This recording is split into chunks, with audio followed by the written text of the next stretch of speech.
In this video, I'm going to teach you exactly how to set up and perform a barbell back squat. The barbell back squat is, in my opinion, one of, if not the best exercise you can have as part of your strength training program for a variety of reasons.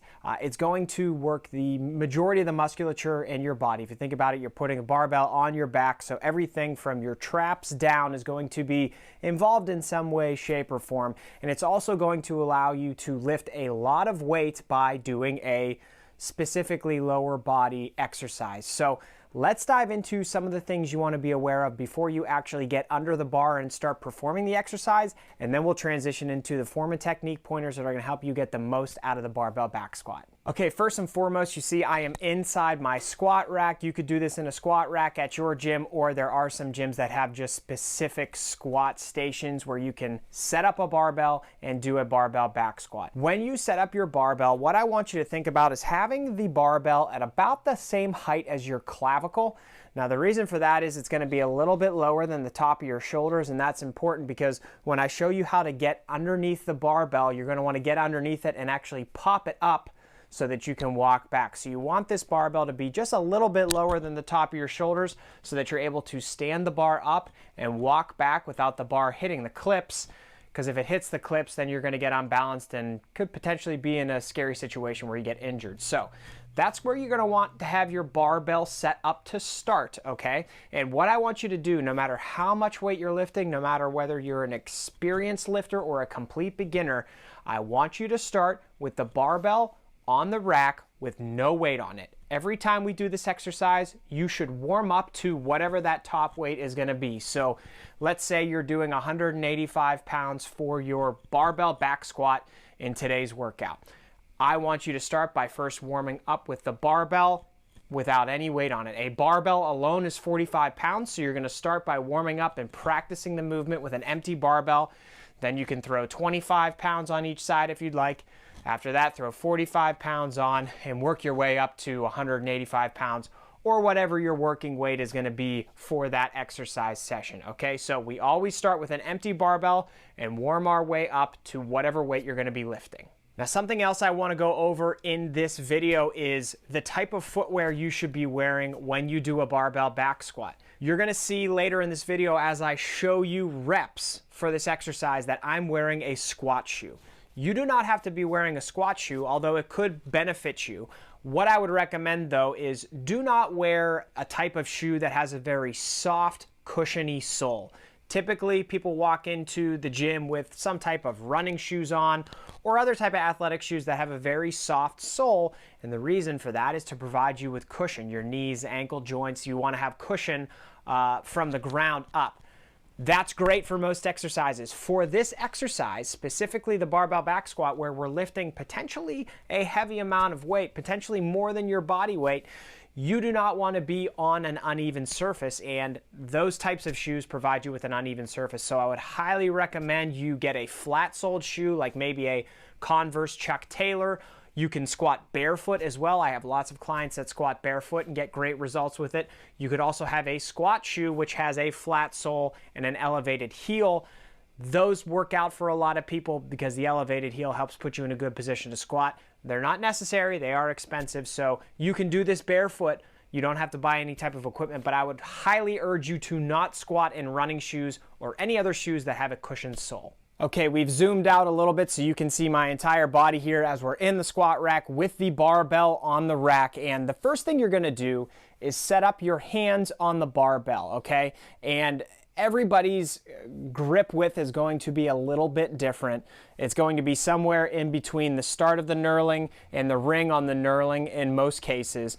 And what I encourage you to do is start with your pinkies on that ring that breaks up the knurling here. Start with your pinkies there and, slowly work your hands in as you do more warm-up sets to see what's most comfortable and what's going to provide you with some tightness in your back, because I'll get to it in a second, but having a tight back is actually a really important part of this exercise. This is a predominantly lower body exercise, but having a tight back is going to stabilize things so that you can lift the weight as efficiently as possible. So you could start with your pinkies on the rings and work your way in over time. What you're going to see is I actually put my thumb at the beginning of the knurling on the inside, and I have a straight thumb out And that's where I like to grip the bar. That's where I feel most comfortable. So it'll take a little bit of time for you to figure out what's most comfortable and what allows you to get your back tight, but this is going to be the first part of setting up for the exercise. Now, once you have your hands in place, what you're going to do is grip onto the barbell, and we're going to get underneath the barbell. So that means bringing your body down underneath and in front of the barbell so that it's sitting on your shoulders. The spot that you want the barbell to be is really resting right on the top of your traps. If you kind of just stand in front of the barbell and think about retracting your shoulder blades, when you retract your shoulder blades, your traps, which are the muscles that run in between your shoulder blades, they get flexed and they create a little bit of a shelf that the barbell can sit on. So you're gonna grab the barbell, and like I said, you're gonna bring yourself underneath and in front of that barbell. And as you do that, by nature, it kind of forces your shoulder blades to be retracted, and it's gonna create a shelf back there. So you can take a second to feel where that shelf is with the barbell, and once you have it in place, I want you to put both of your feet below your body, and you're gonna quite simply stand up, okay?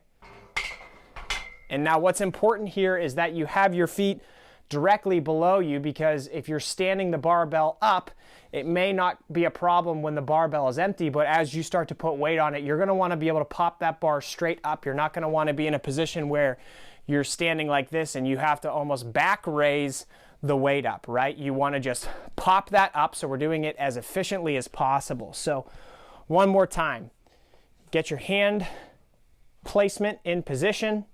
You're gonna come underneath the barbell. You're gonna retract those shoulder blades and feel for where that shelf is. Set the bar on top of your traps and position your feet underneath your body so that you can quite simply just stand the bar up. And then from there, it should take you no more than 2 or 3 steps to step back from the front of the rack and get into position. So this is another one where time and reps are going to help you perfect how you set things up, but I typically like to take 1 step back with my left foot, another step back with my right foot, and then I'll take my left foot and even it out with my right foot so that I'm in position here, okay? So you got underneath the bar, you have the bar in the right position, you've popped it up off the rack, you've stepped back and you're in position. Now, what do we do with our feet? What do we do with our legs? How wide should your stance be? All that good stuff. Typically, I would recommend that you start off squatting with a shoulder width stance, which means try and get your feet about shoulder width apart, directly underneath your shoulders in the ground. That's a good place to start for most people. And then again, like anything else, as you get more reps, as you practice this exercise more, you'll get to figure out what's going to work best for you. But typically that's a good place to start. Some people end up needing a little bit wider of a stance. Some people end up getting the most out of this exercise with a closer stance. Although I'd argue really for the most part, it's shoulder width for most people or a little bit wider. But start with shoulder width and you can navigate to what's going to work best for you over time. That should be best. Now, something we also know about this exercise is that having your toes pointed forward for most people is not going to be the best position. Most people benefit from having their toes pointed slightly outward, as you can see here. So about a 45-degree angle typically works best for most people, but some type of outward pointing of the toes is going to be best because it's going to help your knee track down in the most natural movement pattern possible. So we have our feet directly below our shoulders, we have our toes pointed out, and then quite simply from here we can start to perform the squat. Now everybody's form and technique cues are going to be a little bit different. Again, I've said it before, I'll say it again, reps are going to help you figure out how to do this best. But what I can say is thinking about breaking at your hips and your knees at the same time is probably a good place to start. And by breaking at the hips and breaking at the knees, what I mean is when your knees and hips start to move. So some people will start by sitting back and then have their knees bend. Some people will have their knees bend and then start to sit back. And depending on your musculature and depending on your frame and how you're put together, your limb length, stuff like that. One option or the other may be better for you. But a good place to start and figure out what's going to work best is think about your hips and your knees starting to move at the same time, okay? So I want you to think about, okay, well, I'm standing up straight. I'm going to break at my hips and my knees at the same time, come all the way down, and stand back up, okay? So hips and knees at the same time, down, and stand back up. And now, something important for us to discuss is head position on this exercise as well.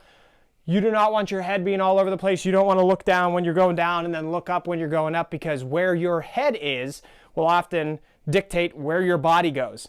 So you want to make sure you're in a stable position. I recommend you look at the wall in front of you or pick something in your frame of vision that's right at your head level and stare at that for the entire time you do this exercise. So I have a spot picked out on the wall, set up with a bar in place, feet in the right position. We're going to break at the hips and knees. On the way down, head position is the same the whole way, and then we explode back up. Now I'm going to put a little bit of weight on the bar and show you a few reps with 245s on there, so it'll be 135 pounds. And a few things that I want you to think about while you're performing each rep after you do the breaking at the hips and the knees are, on the way down, controlling the weight, okay? You don't want to fall all the way down into the squat. That's really dangerous, and it's also going to effectively eliminate half of the rep each time. The way down, the eccentric on each rep, is involving your musculature. It's involving the muscles in your body. So you want to make use of that eccentric as well as make use of the concentric, which is when you stand up. So control the weight on the way down, okay? And think about getting into the hole where you're getting to parallel with your knee joint, or maybe even a little bit below. What I would encourage you to do really is squat as deep as is comfortable for you. A lot of people, when they get started with squats, they can't go that deep. So maybe we squat onto a box, and we slowly lower that box over time until you can safely and comfortably sit your way into a deep squat. Squat as deep as you can to be comfortable, and when you get to the bottom, I want you to think about exploding back up out of the hole, okay? And pushing your knees out as you do that. So you're gonna squat down under control, get to the bottom, and then I want you to think about pushing your knees out and squatting up. And a good cue for this is actually thinking about taking your feet and gripping the floor and almost trying to use your feet to push the floor away from your body. It's going to help you build up some torque and really explode out of the bottom and come up to the top of that rep, okay? So I'm going to throw a few plates on, show you what those reps look like, and kind of talk through these form and technique pointers that I just mentioned. All right, we're back in place. We've got the bar in front of us. I got my hands in position, so once again, I'm going to come underneath the bar and up in front of it. Find that shelf on my back. There it is.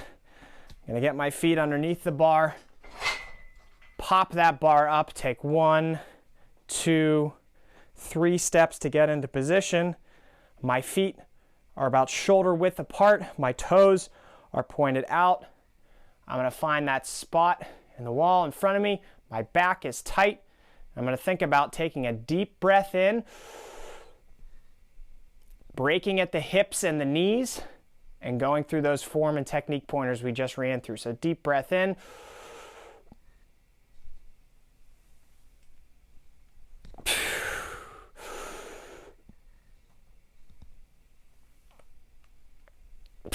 And again, I'm thinking about pushing the floor away from me as I squat up.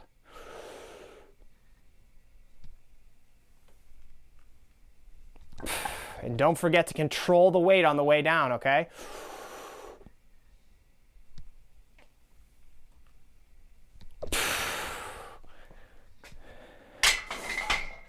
I hope you found this video helpful. If you have any questions at all, please leave them in the comments below. Happy training.